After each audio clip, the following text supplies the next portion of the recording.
Hey, awesome to see everybody here today. Hello, online. Thanks for tuning in. Let's all stand up and sing two songs in a row. We're going to do I'm Going to Sing and what is the other one? Surely the Presence. So let's all sing together this morning. Let's get our energy up.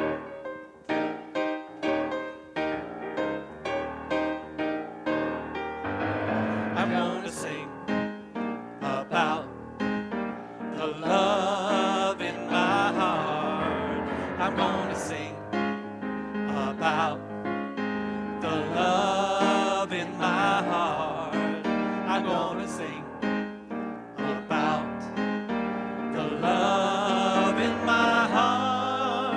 I'm going to sing about love and give God the glory. I'm gonna walk and talk and sing and pray, connected to the Holy Spirit every day. I'm gonna walk and talk and sing and shout and give God the glory.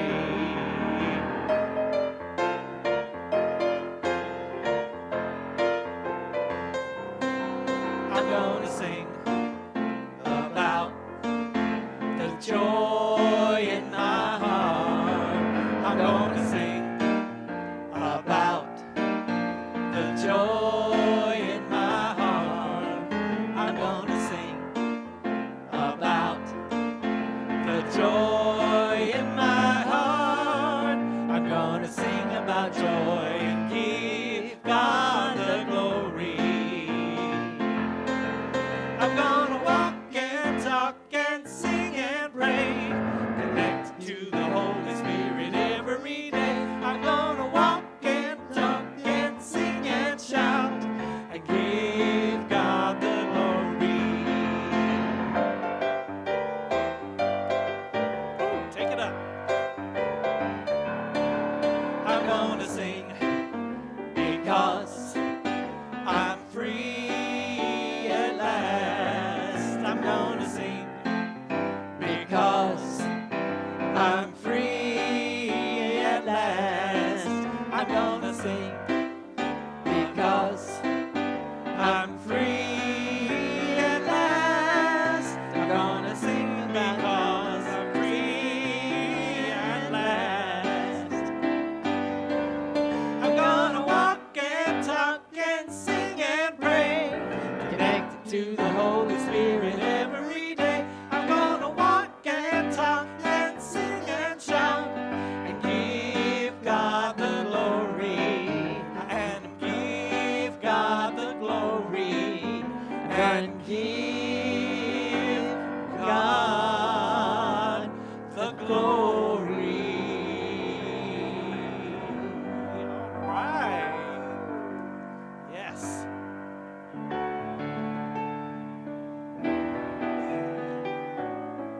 Surely the presence of the Lord is in this place. Surely the presence of the Lord is in this place. I can feel its mighty power and its grace. I can hear the brush of angels' wings. I see glory on each face. Surely the presence of the Lord is in this place. Surely the presence of the Lord is in this place. I can feel its mighty power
Good morning, Unity of Music City. Let's begin this portion of our service by taking a deep, centering breath. Today's centering statement is, care for the earth and all its creation is the natural act of our spiritual stewardship. In most major religions, there is a scripture encouraging the protection and care of nature. From Buddhism to Christianity and Hinduism to Islam, faiths recognize the need for environmental stewardship and urge followers to be caretakers of the planet and its biodiversity. Our first spiritual principle states, a direct relationship with universal presence known by many names is available to everyone. This universal presence is the creator of the earth, and any spiritual journey that brings us closer to this divine presence brings us closer to the earth. Environmental stewardship allows us to participate alongside the divine, caring for the systems that were designed as an expression of love.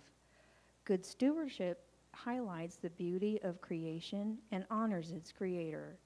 Sustainability allows us to share God's love with future generations.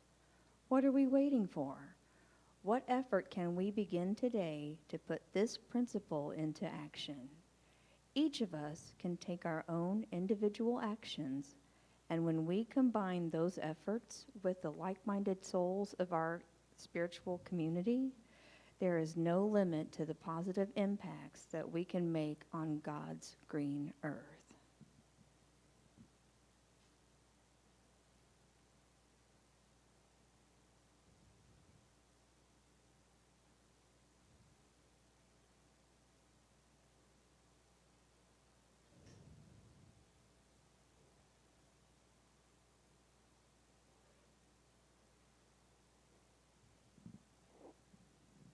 And now, please repeat these affirming statements after me. I am grateful to Mother Earth for all she gives me. I am grateful to Mother Earth for all she gives me. I make conscious choices that lovingly support the environment. I make conscious choices that lovingly support the environment. I am supported by the earth and rooted in my purpose. I am supported by the earth and rooted in my purpose. And so it is. So it is. Well, welcome to Unity of Music City, everyone. Today is the 5th Sunday in May, and I'll let you in on a little secret. The reason that I chose the monthly mantra was specifically for today and the care for the earth principle that we hold as a spiritual community. So when we do that in just a minute, we'll think about that. So do we have any announcements for today? I have no idea. Oh, well, let's check it. Oh, there they are right there. Oh, there they are. A couple, yeah. Okay. Well, everybody's allowed one. Okay, class information, Healing Arts Zoom meeting, spiritual show and tell. Tuesday, this coming Tuesday, May the 31st from 6 to 7 p.m. Zoom information can be found on the social media website. Healing Arts Energy Wellness Gathering and Share, Friday, June 10th from 7 to 9 p.m. Quality Suites, Nashville Airport, 2615 Elm Hill Pike, Nashville. Donations received. Wear comfortable clothing. That sounds like Frank. The prayer chaplains. Let's see, there was something else that was squeezed in here. I better read that one first, I think. The Brene Brown, Atlas of the Heart book class is ongoing. Wednesday evenings at 6:30 p.m. There is still time to join in if you like. Okay, that's it. Oh, prayer chaplains. Can't forget them. Don't forget the prayer chaplains. Prayer chaplains, yes, are always available for our prayers. If you have a prayer concern that you would like the chaplains to be made aware of, you can email that request to uofmcprayerrequests@gmail.com. There's also a prayer box in the back of the room if you would like to drop in your prayer request. Any and all prayers are welcomed and answered. All right. Well, it's time for the monthly mantra, so let's sing What a Wonderful World as a prayer today, a prayer to the earth and everyone and everything that's living on it. So let's stand it and sing.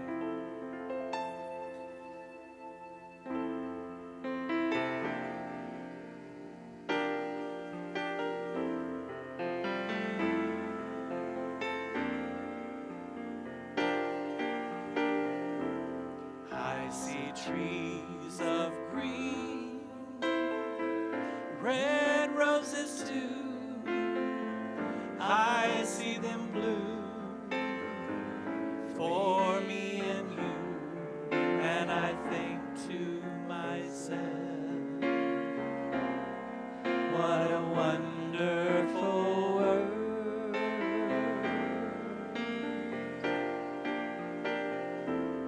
I see skies of blue and clouds of white, bright, blessed day, the dark, sacred night, and I think to myself, what a wonderful world.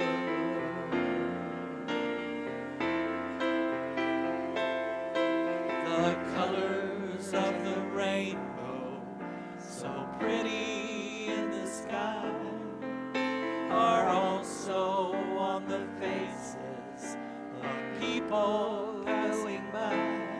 I see friends shaking hands, saying, how do you do? They're really saying, I love you. I hear babies cry. I watch them grow. They'll learn much more than I'll ever know. And I think to myself, what a wonderful world.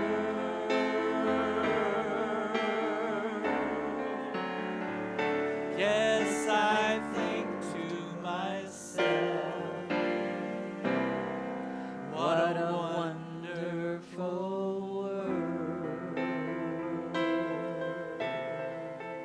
Oh, yes. Thank you. Please be seated.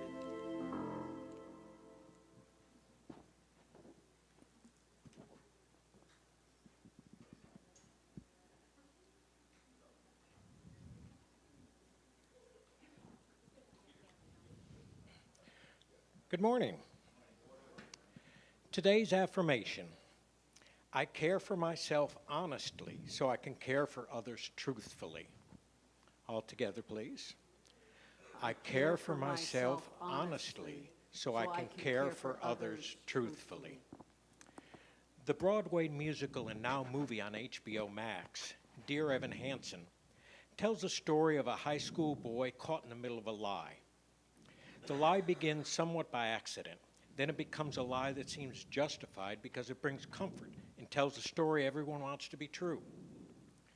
As the lie proceeds, despite the positive results it has brought, the stress builds and the lie begins to unravel. In the long run, Evan Hansen tells the truth, and all the benefits he derived from the lie come crashing down around him. And yet, Evan is left with something he never had, a strange kind of peace, a new kind of self-confidence, a completely transformed understanding of himself and those around him.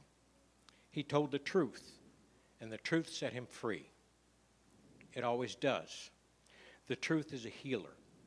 And the way I become a healer for the world is that I care for myself honestly so I can care for others truthfully.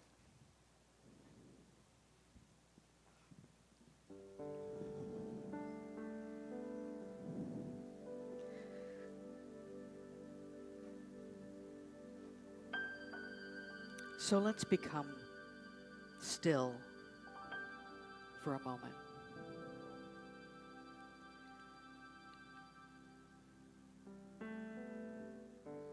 Let's become still and quiet as we go into this meditative space.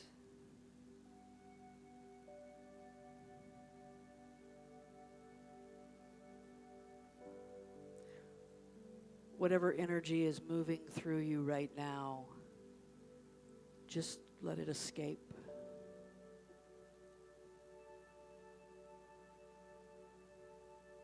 Let it go.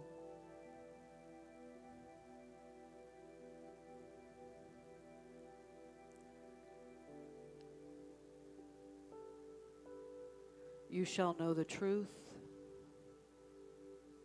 and the truth shall set you free.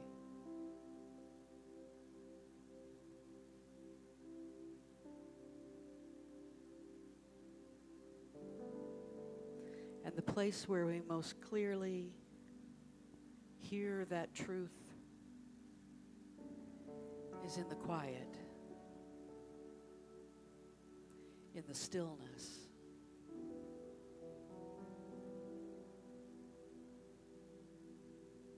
So we seek out that stillness. We come into it readily and eagerly, knowing that no matter what else is going on, peace lives in the stillness. And so for just a moment, together as a community, we quiet our minds and we quiet our hearts, and we allow ourselves to rest in the stillness of spirit, where peace reigns, where love reigns, where hope reigns.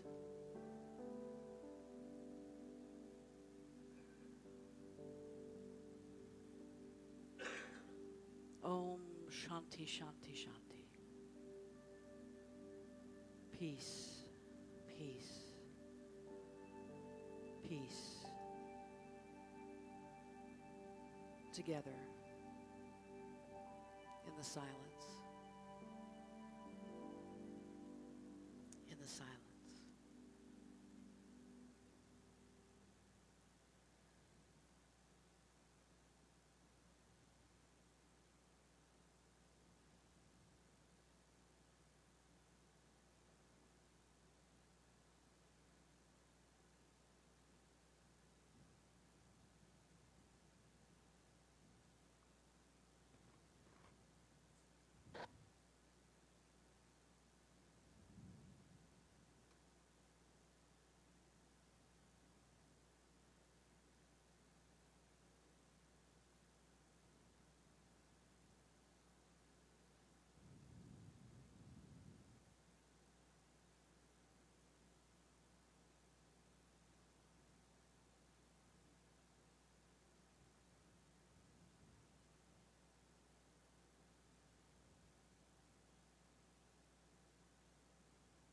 Mother, Father, God, we thank you for the sanctuary of stillness.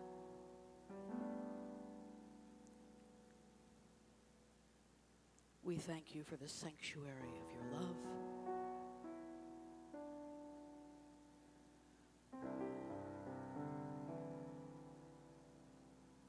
We live free when we live in your truth.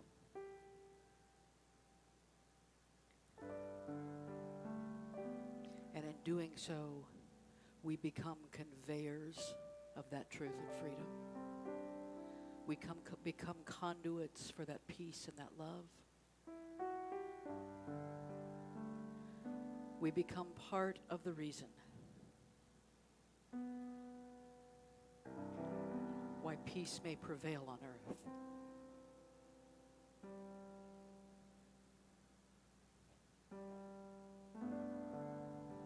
We step into that willingly. truth tellers, peace seekers, and love growers.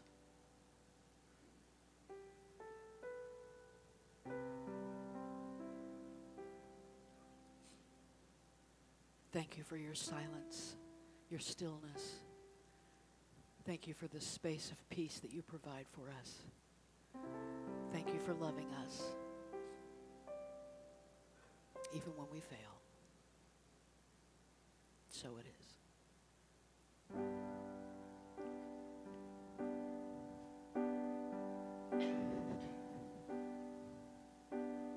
I need to be still and let God love me. I need to be still and let God love me. When this old world tries to push and shove me, I need to be still and let God love me. I need to relax, let God take over. I need to relax and let God take over. And take this world right off my shoulder. I need to relax and let God take over. When there's trouble all around me and my soul cries out for rest, when I feel that I am falling, even though I've done my best, when decisions get so heavy, there are answers that I need. I know it's time to just be still. Let God love me.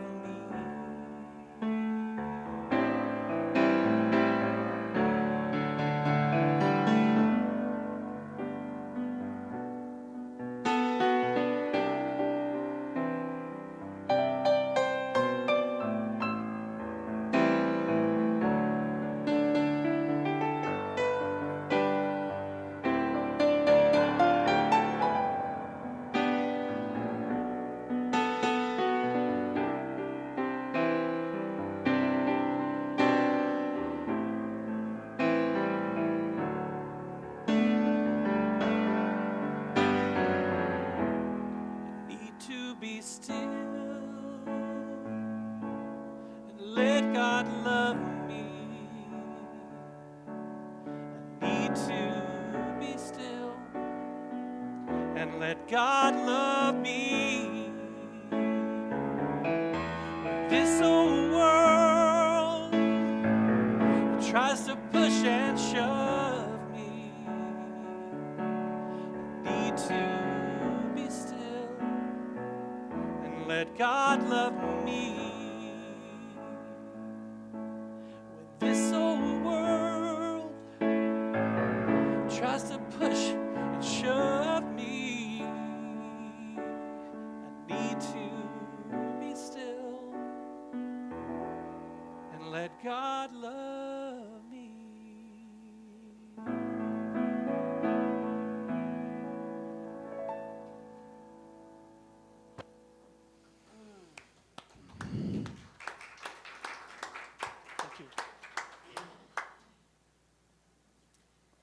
Spirit's got its own ideas this morning.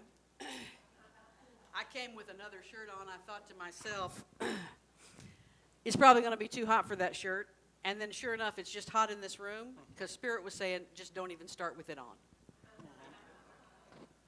And then Spirit said, you might want to have some Kleenex up there. I did not know I was going to need that for the meditation.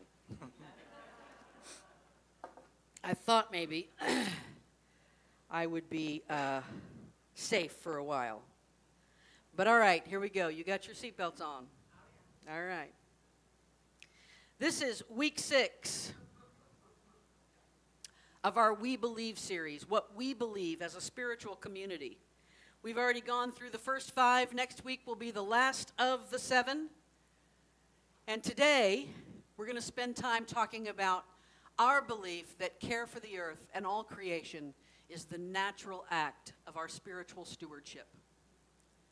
I like that word stewardship. I like it a lot. If you were raised in a fundamentalist Christian church, a church that spent any time at all in the book of Genesis, then you probably heard the word dominion, that man was given dominion over the earth and the animals and all that kind of stuff. Well, that was that patriarchal God who did that, right? That was the Old Testament God. As a friend of mine, a good friend of mine who's Catholic, she says, that was God before he had kids, right? He was just, he softened up a little bit after he had kids.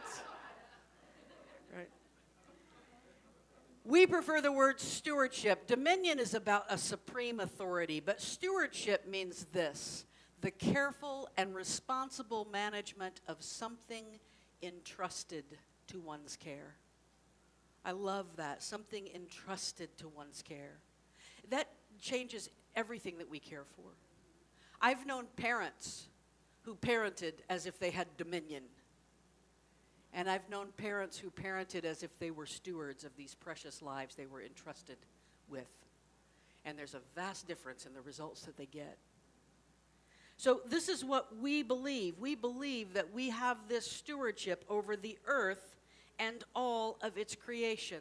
So we know what a lot of that looks like, right? We know that caring for the earth has a lot to do with caring about the environment. The very first Earth Day was on April 22nd, 1970. And I got to tell you the truth. Somebody posted on Facebook just yesterday, I kid you not, they posted this. 2022 is as close to 1970 as 1970 was to 1918. I just said I'm going to need a minute with that one, because I remember 1970. But so that long, we've been having a concerted effort, even before that, focusing on taking care of the earth. I remember listening to an interview on NPR in probably the 1990s or so, when the person who was being interviewed was talking about environmentalism, and he said, you know, environmentalism and the climate change awareness and the movement that's risen up behind that has created some strange bedfellows, right? You know the saying, politics makes strange bedfellows. Well, I'm going to go to a place today where most of the time I try to keep politics out there. Everything is politics. Politics is morality. I'm just going to let that one just lay there for just a moment. Your politics is your morality. All right? And so this man was talking about the fact that environmentalism, climate change, the environmental movement had created some strange bedfellows. It was, on one hand, all of these typically environmentalist type people, the kind of people who chain themselves to giant redwood trees so they won't get knocked down, and who, march against nuclear proliferation. And on the other hand, this very specific splinter group of very conservative Christians, what I call crunchy Christians, right? The granola crunchy Christians, the reason why Kroger has that Ezekiel bread in the frozen food section is for those crunchy Christians, right?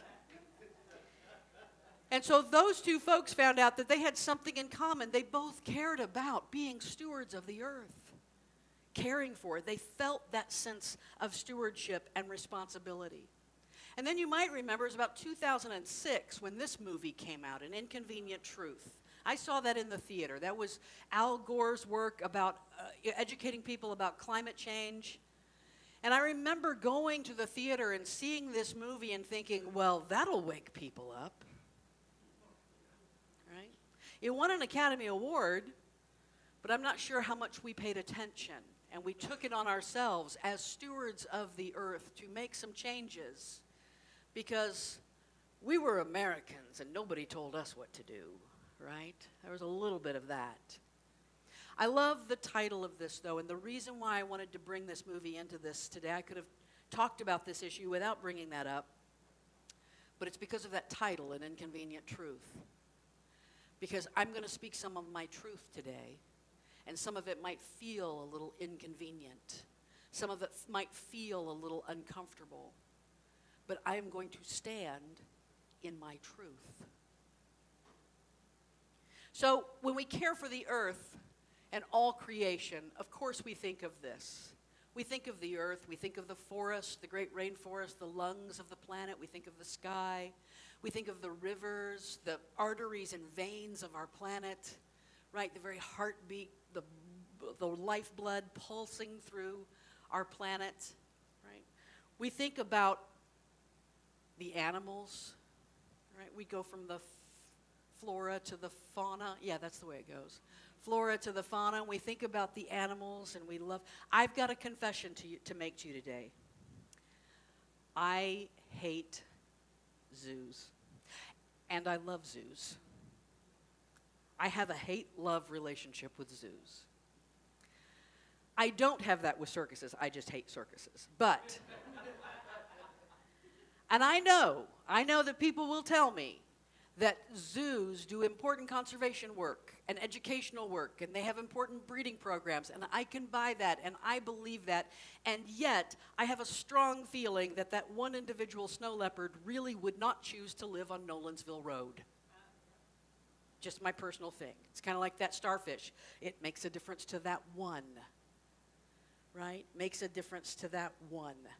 And so I both love and hate that. Now, keep in mind, when you see my social media, I just got a text from Nikki. She's in Kerrville, Texas this morning, and she said, we're going to brew at the zoo on Friday night. So when you see that post, just ignore it.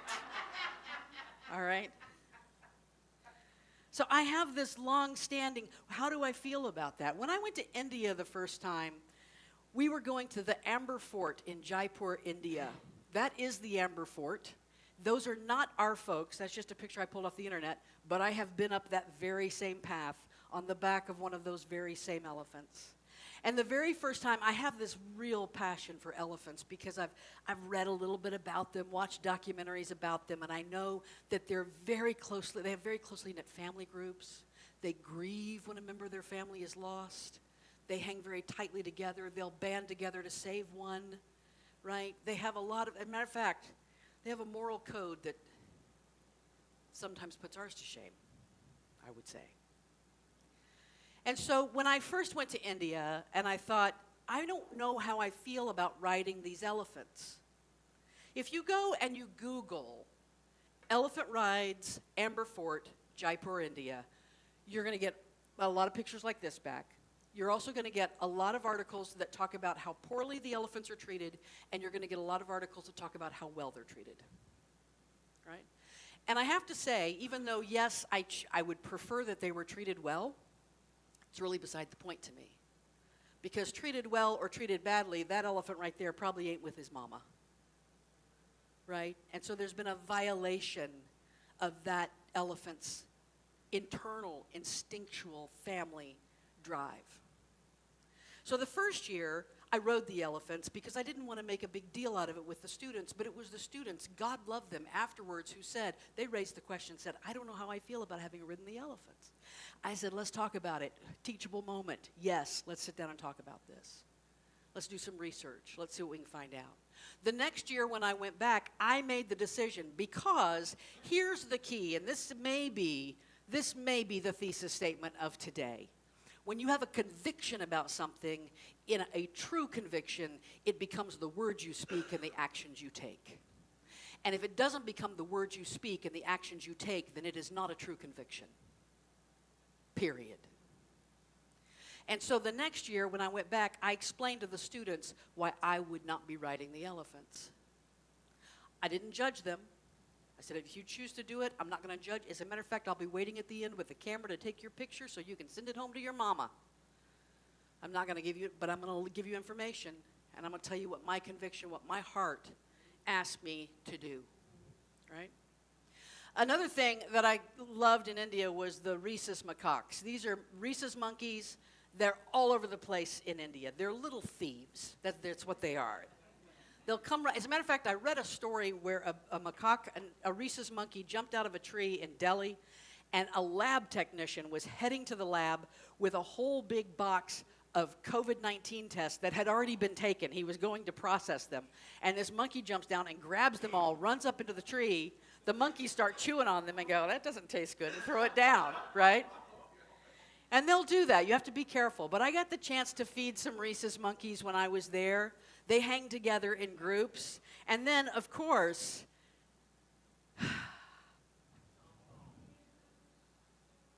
right? I love a good chimpanzee.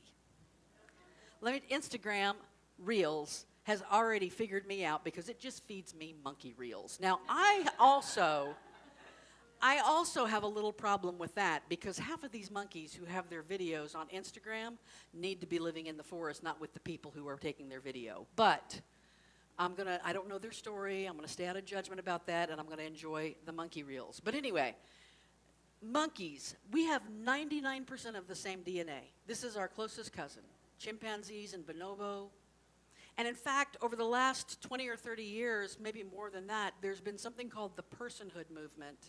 It's a movement of people who are arguing that some of the great apes especially deserve a legal status of personhood. You know, we will sometimes legally protect a species, but we don't protect individual animals like we protect individual people. But some nations, I think Spain was the most recent one, that has given some of the great apes personhood, saying that that one chimpanzee right there has some legal protections and rights. I've also heard some countries that do it with dolphins. They're giving personhood to dolphins and some of the great apes.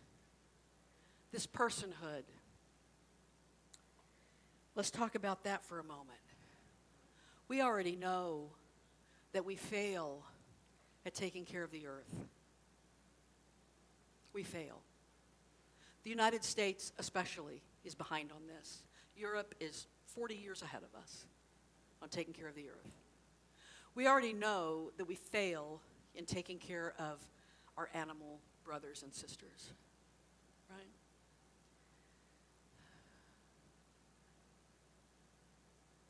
And we fail on all levels.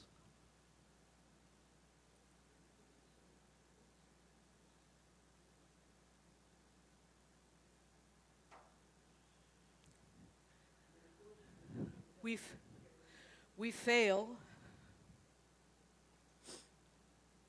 in taking care of our children. And it is only proper and only right. And I could not get through this day without speaking their names. Frank brought them to put on our altar. These are not in order of the pictures. But I just want you to sit in the energy of their faces and their names. McKenna Lee Elrod, age 10. Layla Salazar, age 11. Miranda Mathis, age 11. Nevea Bravo, age 10. Jose Manuel Flores Jr., age 10. Xavier James Lopez, age 10. Tess Marie Mata, age 10. Rogelio Torres, age 10. Eliana Amaya Garcia, age 9. Eliana Torres, age 10. Annabelle Guadalupe Rodriguez, age 10. Jackie Cazares, age 9. Uzziah Garcia, age 10. JC Carmelo Luvanos, age 10. Meta Juliana Rodriguez, age 10. Jayla Nicole Silguero, age 10. Amory Joe Garza, age 10. Alexandria Anaya Rubio, age 10. Alethea Ramirez, age 10. Eva Morelos, age 44. Irma Garcia, age 48.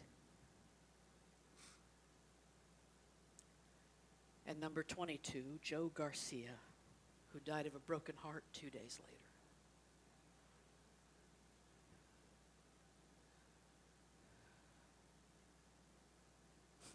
We failed them.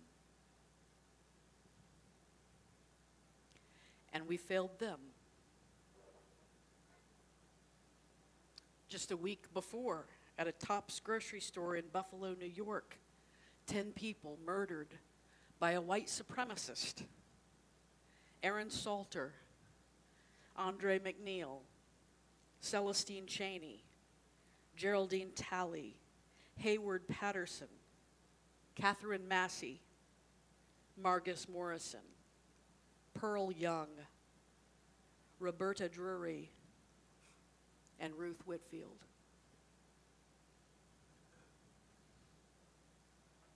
Now you might think that something like this is political. You might think even that I shouldn't be talking about this kind of thing. But I'm here to tell you, life and death is not political. Life and death is a moral issue. And we have a moral problem in our nation.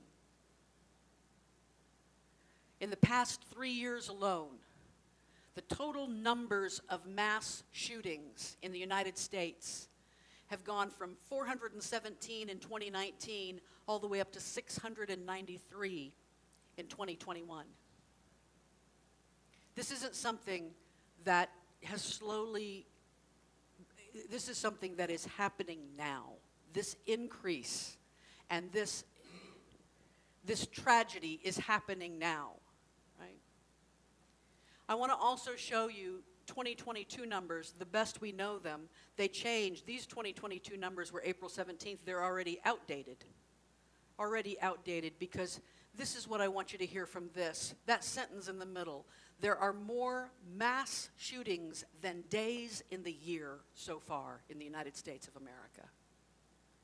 Incidents are becoming more frequent with increasing death and injury. That is the fact. That is the truth of what we're living with. Some of you might have seen this statement. I posted it on the church's Facebook page yesterday. You might have seen this on the internet this week. There is something deeply hypocritical about praying for a problem you are unwilling to resolve. Now, many of you may be aware of the fact that there's been a big pushback over the last 10 or 20 years or so about thoughts and prayers, right? We've had so many of these mass shootings and so many of these incidents that people have started to look at it with sarcasm and say, I don't want your thoughts and prayers. Give me your policy and change. Your thoughts and prayers are meaningless to me. You might, now I don't believe that. I believe I want thoughts and prayers and policy and change. I want all of it. You might look at that and think, well, that's one of them disgruntled atheists, which, by the way, may be my band name. I'm not sure. That's one of them disgruntled atheists that's saying, oh, that's hypocritical. We don't want your thoughts and prayers. Let me tell you who said that. Miroslav Volf is a Croatian Protestant theologian and public intellectual. He's a professor of theology and the director of the Yale Center for Faith and Culture at Yale University. This is one of us. This is a spiritual person. This is a theologian. This is a minister saying there's something deeply hypocritical when we pray for something that we have not put any feet on our prayers. We haven't done anything, we haven't resolved the problem. We haven't worked toward ending it. The thesis that I'm writing for my seminary program is on the intersection of ministry and social justice. And so I've been doing a lot of research in that area. part of this research has been for me personally, because I've, for a very long time, I feel like I've straddled this big fence. And on one side is love and light. There's only God. God is only good. Focus on what you want. Send out the energy. Send out the vibes that you want. And on the other side is there's a hurting world that needs compassion. And it needs somebody to stand up with it. I got to tell you, after this week, I no longer straddle the fence. I'm going to take my love and light into a hurting world. When I search on Google for ministry and social justice, it's a great place to start your research, by the way. It's like I tell my students, start at Wikipedia. Let's just start there. Always start at Google, ministry and social justice. It's very telling when you see what Google brings you. Here's what Google brought me. Google brought me Black Baptist churches. First three were Black Baptist churches. Google brought me the Episcopal Church, the main page of the Episcopal Church. Google brought me one Catholic church in Tacoma, Washington. God bless them, right? It brought me the Unitarian Universalist Association, and it brought me the United Church of Christ. Now, in case any Southerners need the differentiation, the Church of Christ is not the United Church of Christ. The Church of Christ is about as far on one extreme as the United Church of Christ is on the other extreme. What I didn't find, and I went through 2, 3, 4 pages of Google feedback, what I didn't see were any white Protestant churches. I'm not saying that none of them are doing social justice work. I'm saying that's not what Google gave me. I didn't see any Nazarene churches, the church I grew up in. I didn't see any Free Will Baptist churches. I didn't see any Unity churches. And I have to be honest with you, that is one of the complaints, one of the criticisms that a lot of people have had about Unity churches over the years, for 30 or 40 years. Oh, y'all are those love and light people that sit over there in your rose-colored glasses and just ignore what's going on in the world. Well, that's not who we are. That's not who I am. That's not who I plan to be. Right? When it comes to ministry and social justice, the way that we do social justice work in a spiritual environment, we have some really good models to follow. Probably the most important human being of the 20th century, Dr. Martin Luther King Jr., who was at the forefront of the civil rights movement that we're still fighting. It didn't end. We're still in it. Right? The civil rights movement gave us other people, Dr. Ralph Abernathy and John Lewis, and tons of great leaders, right? Spiritual leaders, theologians. But we also have those leaders today. This is one of my moral leaders today. If you don't know who this is Reverend Dr. William J. Barber II. William J. Barber is the president of an organization called Repairers of the Breach. He is the co-chair of the Poor People's Campaign. He has put out a national call for moral revival. He is a minister in the Christian Church, Disciples of Christ. He has authored 4 books. 2 of them are called, this will tell you how he's like. One of them is called, We Are Called to Be a Movement. And the other one is called Revive Us Again, Vision and Action and Moral Organizing. Here is your homework for the day. You didn't come to church thinking that you were going to have homework, but you're going to have homework today. All you got to do is go to YouTube and search for William Barber's DNC address. He gave a speech at the Democratic National Convention in 2016, and it is 10 minutes of church. I listened to it again this morning, and I shout, talk about shouting, I shout every time I do, because he puts out the moral call for taking care of each other, that you've got to love your neighbor as yourself call for solving some of these problems in our society. William Barber. He has a degenerative spine disease, so he's always a little bit hunched over, and that doesn't stop him.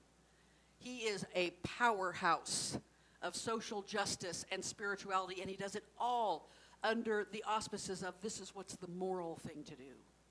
This is the right thing to do, to care for the poor, the disenfranchised, the people in prison, the LGBTQ plus community, women, the immigrants, anyone, right?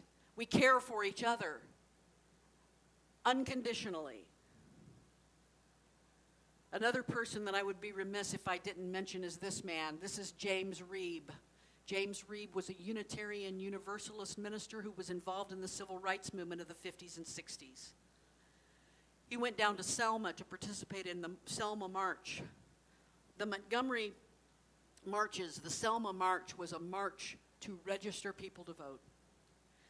It was, we need a group of people, we need the courage of a group of people to march over there and say, we're here to register to vote. James Reeb was there. He was attacked by white supremacists. He spent 2 days in the hospital and he died from brain injuries. His brain had swollen. Dr. King said his crime was that he dared to live his faith. And the more that I've thought about that this week, the more that it has hit me right between the eyes. Do you dare to live your faith? Do you dare to live your faith? The conviction of your heart. So how do some of these churches do this social justice work?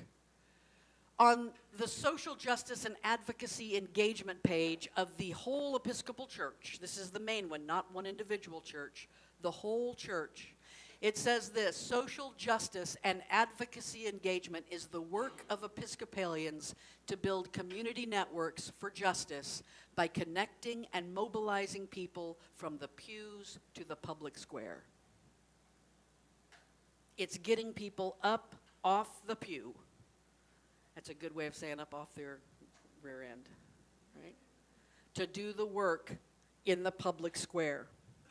All of these churches that I've looked up and all of these organizations have Bible verses, particular Bible verses that they use. And I'm going to spew a few of them at you here pretty quickly. So if you're one of those people who takes pictures, you might as well have your camera ready because these are going to go kind of fast. Micah 6:8 is the one almost everyone uses. He has told you, O man, what is good and what does the Lord require of you but to do justice and to love mercy and to walk humbly with your God. Isaiah 1:17, learn to do right. Seek justice, defend the oppressed, take up the cause of the fatherless, plead the case of the widow. Deuteronomy 24:17, you shall not pervert the injustice due an alien or an orphan, nor take a widow's garment in pledge. Psalms 82:3, vindicate the weak and fatherless. Do justice to the afflicted and destitute. And Proverbs 29:7, the righteous is concerned for the rights of the poor. The wicked does not understand such concern. There are so many more. We haven't even gotten to Jesus. And he was all social justice. We haven't even gotten to love your neighbor as yourself. Do unto others as you would have others do unto you. We haven't even gotten to blessed are the poor, blessed are the humble, blessed are the meek, blessed are the poor in spirit. Right? If I was going to do nothing but to give you Bible verses that talk about social justice action, we'd be here all day. All day. There is a very clear mandate. One of my favorite spiritual social justice warriors today is this woman. Her name is Reverend Dr. Jackie Lewis. She is the minister of the Middle Collegiate Church in Greenwich Village, Manhattan. And you might remember this, in December of 2020, their church burned. It was on the national news. It was a 6-alarm fire. All that's really left of that church, I think they've rebuilt it now and they're back in it, but they just had the front stone facade, and that building dates back to the 1880s. Now, this is really interesting. Middle Collegiate Church is the oldest continuous Protestant church in North America. It was established in 1628. Jackie Lewis is the first woman to be the senior minister and the first African American to be the senior minister. It's kind of like those pictures of all the presidents, right? It's like white man, white man, white man, white man, white man, and here's Jackie Lewis, right? And she has written several books. She's ordained in the Presbyterian Church. And she's an amazing human being. When you go to her, she's got a presence. I tell you, it's one of those things where every now and then I come across a church where I say to myself, if I lived there, that's the church I'd go to. If I lived in Manhattan, this is the church I would go to. When you go to their website, this is their tagline. This is what they want you to know about them, okay? We believe in the power of love, period. That's it. We believe in the power of love, period. That's what we believe in. But it's not a passive love that they believe in. They are a church that believes in this as a love that calls for action. There's another thing that it says on their website. This one is a little bit more, this will take you another step further here. God calls each of us to dismantle white supremacy, full stop. And the first time I looked at that, I thought, I wonder how many people are going to take issue with that. How many people would argue with that? But the truth is, who in their right mind is going to come out and say, God does not call us to dismantle white supremacy? And yet, there are some people whom I know that is the conviction of their heart because that is the actions that they take out in the world. And so Middle Church and Reverend Lewis have clearly said this is what God calls us to do. God calls us to dismantle this oppression. This is a direct quote from their website on who we are. We are an on-your-feet worship and take-it-to-the-streets activism. We feed the hungry and work for a living wage. We fight for LGBTQ plus equality and march for racial and ethnic justice. We stand up for the stranger and the immigrant. We care for women's lives and Mother Earth. We've been to the border, we've rebuilt in Puerto Rico, we've been arrested while fighting for health care and supporting survivors of sexual violence. From Trayvon to Mike to Sandy to Eric, we know that when Black lives matter, all lives will matter.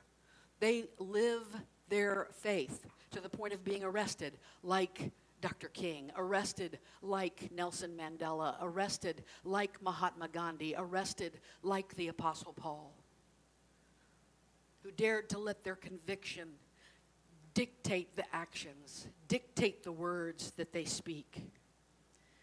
She has a book, Jackie, she has several books, but my favorite is this. It's called Fierce Love. And I love the subtitle. The subtitle is A Bold Path to Ferocious Kindness and Ferocious Courage and Rule-Breaking Kindness that Can Heal the World. Rule-breaking kindness. I love that. So here's a quote from that work. Telling the truth is an act of love, an act of resistance, an act of courage. Its end is liberation, freedom, and if possible, reconciliation. But there can be no reconciliation without truth. There can be no reconciliation without truth. Sometimes it's an inconvenient truth. And sometimes as a minister, we have to think about it a little hard, but we have to speak our inner truth. We have to show our inner process. I think the old paradigm where the minister is high and mighty and spiritually elevated and never makes a mistake or shows you a mistake, that paradigm has to die. Because when we live under that paradigm, what we get is toxicity. What we get is 100-page reports about sexual abuse in church. That's what we get when we live in that kind of toxicity. So I'm here to be honest with you as your minister right now in this church that this week I have been angry. And I have been grieving, and I have been in anguish, and I have questioned, and I have shaken my fist at God, and I have wondered what is mine to do, what is ours to do. I would say, honestly, never trust a minister who can't be boldly honest about their own inner journey, even when that truth is an inconvenient truth. even when it feels like something that may not be appropriate. We have failed, and we have work to do. We have work to do in their memory. We have work to do to live up to who we are as spiritual beings, as people who claim to follow the words of Jesus and the words of Buddha and the words of Muhammad. There's one last quote from Jackie Lewis I want to leave you with. Being truthful isn't just about what we say. It's about how we move in the world, how we be. Truthfulness means making a straight line from our convictions to what we say, to what we do. Namaste, my friends.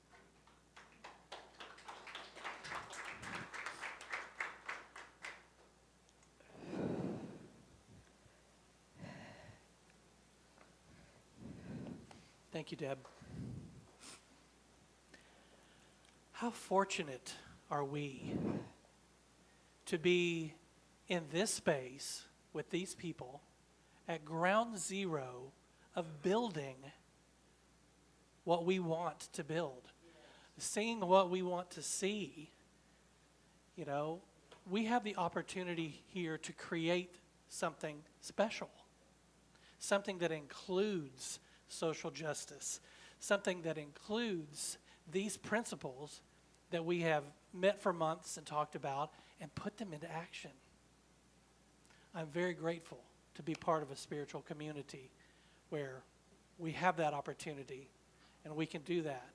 And I would ask all of us here today, and I'm speaking to myself too, to make a commitment to really digging into these principles and making them work for our spiritual community. What do you say? All right. Okay, well, it's time to give of our tithes and offerings because we got to keep the lights on. We can do that by the QR code for PayPal. You can do that with paper, the red bucket right there in the back by the door, or an automatic bank draft. You can always contribute a portion of your purchases from Amazon Smile and the Kroger Rewards card. So come on up. Let's sing about how grateful we are.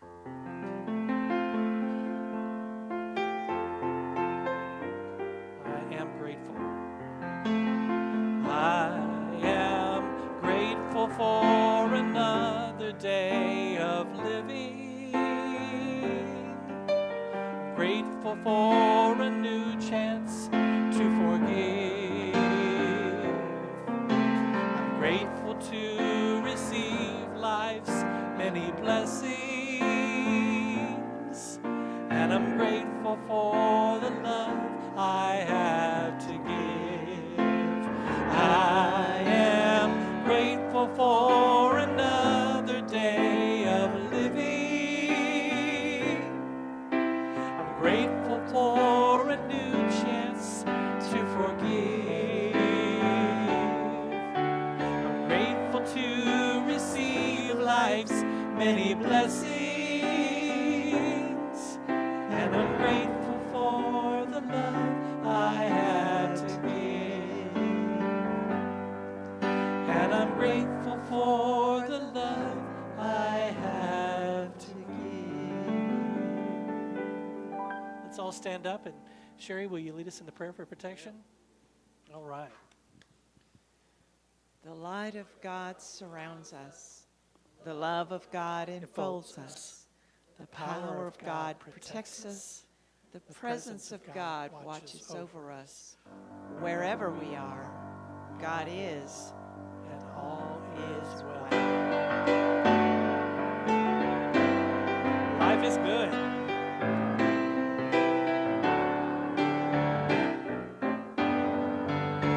All is well. Life is good. We are truly blessed. All is well. Life is good.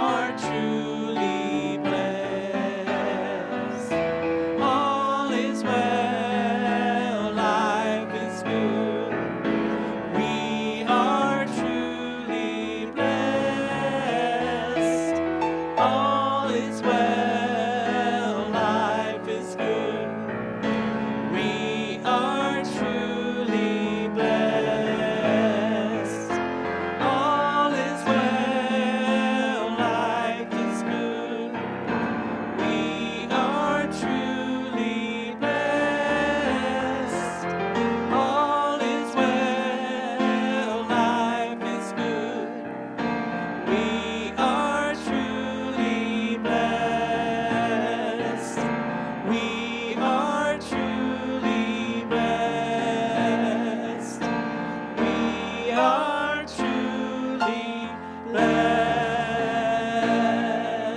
Yes, we are. Thank you, everyone. We'll see you next week for June.